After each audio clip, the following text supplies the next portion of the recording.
수원에 있는 한 주택단지, 상당히 좁은 골목길 안으로 엄청난 크기의 대형 버스가 들어오더니 수십 명의 외국인 여성들이 줄지어 내리기 시작합니다. 각종 카메라와 자전거를 들고 내리는 그들은 갑자기 버스에서 내리다 말고 자기들끼리 다툼이 벌어진 듯 언성을 높이는데요. 그런데 바로 그 순간 버스 맞은편 주택에서 한 한국인 학생이 나오더니 이들에게 언짢은 목소리로 한마디를 건넵니다. 과연 외국인 방송국 직원들과 한국인 학생에게는 무슨 일이 있었던 것일까요? 안녕하세요. 저는 포르투갈의 스포츠 방송사 직원으로 근무하고 있는 엘르도라고 합니다. 저는 얼마 전 방송국 본사의 지시로 전혀 예상하지 않았던 한국의 수원이라는 도시로 출장을 발령받았는데요. 최근 포르투갈에서는 신기하게도 한국에서 만들어지는 콘텐츠들이 인기가 많아지게 되었고, 그래서 그런지 저희 방송국에서도 한국과 관련된 스포츠 편성 프로그램을 늘리라는 본사의 지침이 있었습니다. 그런데 어느 날 본사 기획 팀장님께서는 저희 촬영팀 전원이 방송국 최초로 한국 촬영을 담당하게 되었다는 청천벽력과도 같은 회의 내용을 전달하셨는데요. 아무런 촬영 주제도 정해지지 않았지만 방송국 내부에서는 이슈몰이에 급급했던 것인지 일단은 현장 촬영팀만이라도 한국으로 하루빨리 떠나기를 바라셨고, 저와 감독님을 포함한 총 20명의 인원은 강제로 한국으로 가게 되었죠. 한국에 대해 전혀 모르던 저는 어쩔 수 없는 팀장님의 지시로 한국에서 머무를 호텔 시설을 찾아보기 시작했고, 그 중에서도 매우 어렵게 조건에 맞는 곳을 찾아 약 2주 뒤 곧바로 한국으로 떠나게 되었습니다. 팀장님께서는 일단 한국으로 가서 촬영에 대해 생각해보자고 했고, 자신의 지인이 한국의 수원이라는 도시에 있다며 첫 번째 목적지는 일단 그곳으로 가자고 하시더군요. 그런데 약 3주 뒤 처음 도착한 한국의 공항에서 저희 촬영팀은 큰 실수를 저지르고 말았습니다. 제가 속한 현장팀은 현장에서의 촬영팀으로 근무하기에 상당히 많은 고가의 촬영 장비들을 필수적으로 챙겨야 하는데, 이를 담당하던 직원이 충격적이게도 포르투갈의 공항에서 실수로 다른 행선지를 향해 짐을 붙여버린 것이었고, 이러한 피해를 한국의 공항에 도착하고 알았다는 사실인데요. 1차 한국행 팀원이었던 저를 포함한 약 20명의 인원들과 감독님은 도저히 말이 나오지 않는 상황에 당황할 수밖에 없었고, 말 그대로 억대에 달하는 물건을 송두리째 날려버린 것이라 감독님께서는 두통을 호소하시더군요. 한국에서의 모든 입국 심사마저 빠르게 마친 상황이었기에 포르투갈로 돌아갈 수도 없는 노릇이었고, 그렇게 저와 감독님 그리고 약 20명의 인원들은 허무한 표정만을 지은 채 인천공항 입구에서 넋을 놓고 말았습니다. 그런데 바로 그때 한 한국인 직원분이 다가오시더니 저희에게 도움이 필요하냐며 뜻밖의 말을 거셨는데요. 평소 한국 콘텐츠의 그래픽 작업을 담당했던 팀원은 망연자실한 표정으로 저희의 장비를 분실해버린 사건을 한국인 승무원분에게 설명했지만 그 누구도 큰 기대는 하지 않았고, 오히려 한국인 직원분의 그런 오지랖이 피곤했습니다. 그런데 놀랍게도 한국인 직원분은 저희의 출발지였던 포르투갈 공항의 위치와 출발 날짜를 물어보시더니 약 3분 정도만 기다리면 짐의 행방을 알 수 있을 것 같다는 충격적인 말을 하셨는데요. 처음에는 지금 바쁜 사람을 불러놓고 장난을 치자는 건가라고 생각했지만 한국인 직원분의 표정을 보니 전혀 장난 같지는 않아 보였습니다. 하지만 한국도 아닌 포르투갈에서 이미 고가의 장비 대부분을 다른 비행기로 보내버린 상태였기에 저와 감독님은 도대체 뭘 어떻게 하겠다는 건지 직원분의 말이 이해가 되지 않았죠. 그런데 인천공항 직원분께서는 포르투갈의 공항에 마침 현장 근무를 하고 있는 한국 항공사의 직원이 있다면서 현재 저희의 짐이 어디에 있는지 알아냈고, 다행스럽게도 다른 비행기로는 옮겨지지 않아 곧바로 한국으로 향하는 비행기로 짐을 옮기겠다는 충격적인 말을 하시더군요. 충격적이게도 한국의 공항은 대부분의 나라들의 모든 연락망 시스템이 구성되어 있었고, 더욱 충격적인 것은 오히려 포르투갈의 공항이 저희의 촬영 장비가 어디로 가야 되는지 몰라 우물쭈물거리고 있었다는 사실입니다. 신기하게도 포르투갈에 있던 한국인 항공사 직원분께서는 저희의 촬영 장비들을 휴대폰 영상통화로 전부 확인해 주셨고, 저희 현장 촬영팀 전원은 인천공항의 말도 안 되는 디지털 시스템에 기가 막힐 노릇이었죠. 특히나 더욱 놀라웠던 사실은 인천공항에서의 매우 빠른 일처리 속도였습니다. 기본적으로 포르투갈에서는 단순한 행정처리 절차를 진행하더라도 무려 일주일 이상의 시간이 필요한데, 이곳 한국의 공항에서는 저희의 어려움을 확인하시자마자 단 1분도 되지 않는 시간 만에 저희 촬영팀의 장비를 찾아주셨던 것이죠. 한국인 승무원분께서는 현재 대부분의 해외 공항들에 한국인 직원들이 로테이션 근무를 하고 있는 상태라며 이러한 돌발 상황에 대처하기 위한 매뉴얼이 마련되어 있어 다른 나라보다는 신속히 대처할 수 있다고 하셨습니다. 감독님께서는 정말 이런 선진국의 나라는 처음 본다면서 지금의 믿기 어려운 상황을 핸드폰으로 녹화하기 시작했고, 이에 더해 한국인 승무원분의 인터뷰까지 딸 수 있게 되면서 한국의 말도 안 되는 이러한 쾌적하고도 대단한 공항 인프라 시스템을 전 세계에 알려야겠다며 감동을 받으신 듯 했습니다. 그런데 더욱 놀라운 사실은 포르투갈에서 한국으로 오는 바로 다음 비행기로 저희의 짐이 도착하기로 했다는 사실이며, 심지어 한국인 승무원분께서는 저희의 후발 대원들이 온다는 것을 알자 그때까지 안전하게 인천공항에 보관하고 있겠다며 생전 처음 보는 디지털 라커룸까지 사용할 수 있게 해주셨어요. 실제로 영국에서의 해외 촬영에서 이와 비슷한 사건이 있었는데, 그때는 영국의 공항 직원이 짐을 찾을 수 있는 인프라 시스템은 없다며 막무가내식으로 처리하라는 무책임한 대응 태도를 보였는데, 그것과는 완전히 상반되는 한국 인천공항의 말도 안 되는 인프라 시스템이었죠. 감독님께서는 인천공항 인프라 덕분에 수억 원에 달하는 촬영 장비를 지킬 수 있었다면서 한국이 이런 선진국인 줄 몰랐다고 하셨고, 이제부터는 한국에서 보이는 모든 것을 휴대폰 카메라로 녹화하겠다면서 한국이라는 나라 자체가 왜 인기가 많은지 알겠다고 하시더군요. 그렇게 한국인 승무원분에게 저희 후발대원의 전화번호를 전달해드린 뒤 저희 팀원 전체는 곧바로 감독님의 지인이 있는 수원이라는 도시로 출발했는데요.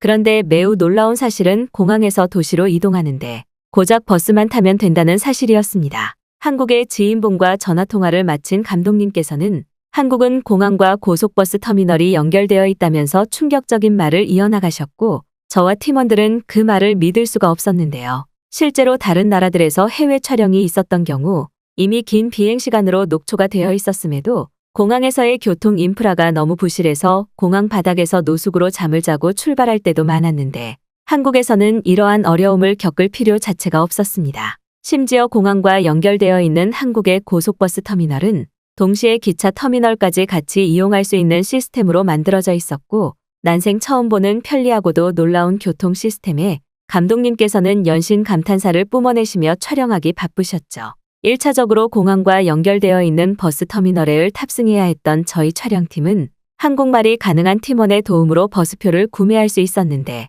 여기에서도 선진국 한국은 남달랐습니다. 제일 살기 좋은 나라라고 알려진 미국에서도 수십 명의 사람들이 한 번에 버스표를 뽑으면 오류가 발생해서 기계가 먹통이 되는데, 한국은 충격적이게도 키오스크 형태로 버스표를 편리하게 구매할 수 있었고, 구매 과정에서 그 어떠한 오류도 발생하지 않았기 때문인데요. 더욱 신기했던 것은 버스표를 결제하는데 현금이 전혀 필요가 없고 신용카드나 휴대폰으로도 전부 결제가 가능했다는 사실입니다. 모르시는 분들도 있겠지만 미국은 물론 대부분의 유럽권 나라들은 아직도 키오스크 내부에 현금 결제를 집어넣어서 편리한 키오스크의 존재 자체의 의미가 없는데, 한국은 여기에서도 다른 나라들과는 한 단계 차원이 다른 디지털 기술력을 보이고 있었습니다. 한국이라는 나라가 그저 평범하거나 포르투갈보다 조금 못 사는 나라일 거라고 생각했었지만, 실제 처음 겪어본 한국은 이런 디지털 인프라 시스템이 가능했다니라는 감탄사를 내뱉게 하는 국가였고, 버스에 탑승한 한국인들 대부분은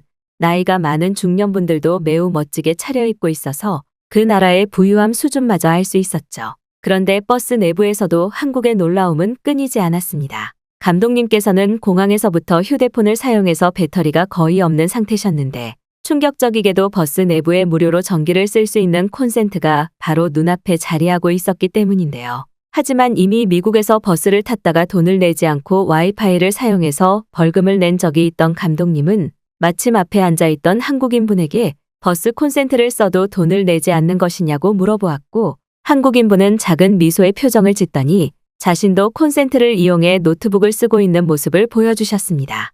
놀랍게도 한국은 이러한 고속버스 내부에 제공되는 전기를 사용하는 것에 전혀 돈을 내지 않는 신기한 나라였는데요.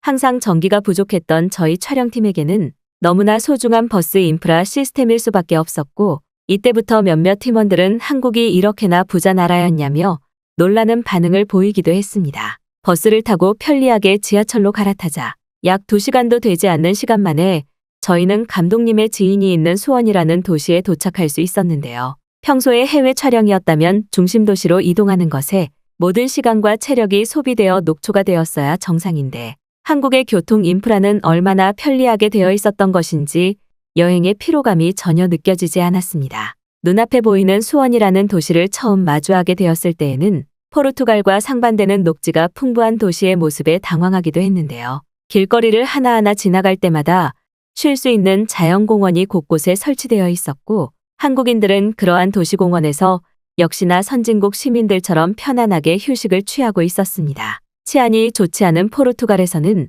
심각한 길거리 범죄의 문제 때문에 범죄자들의 아지트로 활용되는 공원 자체를 없애고 있는 추세인데, 한국은 이와는 완전히 반대되는 현실이었죠. 감독님께서는 한국과 포르투갈의 도시 모습과 기술력을 비교하는 프로그램을 제작하면 엄청난 인기를 끌 수 있을 것 같다면서 계속해서 한국의 길거리를 촬영했고, 실제로 공원 내부도 너무나 깨끗하고 쾌적하게 관리되어 있어서 더욱 충격이었습니다. 또한 너무나 놀라웠던 사실은 한국의 공원 내부에 쥐가 전혀 보이지 않았다는 사실인데요. 포르투갈에서는 공원을 제일 처음 떠올렸을 때 수십 마리의 쥐들이 공원을 돌아다니는 끔찍한 광경이 먼저 떠오르는데, 어째서인지 한국의 공원과 도시 길거리에서는 쥐의 형체조차 볼 수 없었습니다. 감독님께서는 그만큼 한국이 도시의 외관과 청결함을 선진국 이상으로 관리하고 있는 증거라며 놀라워하셨고, 직장만 아니었다면 한국에 와서 살고 싶을 정도라며 한국에 완전히 빠진 모습을 보이시더군요.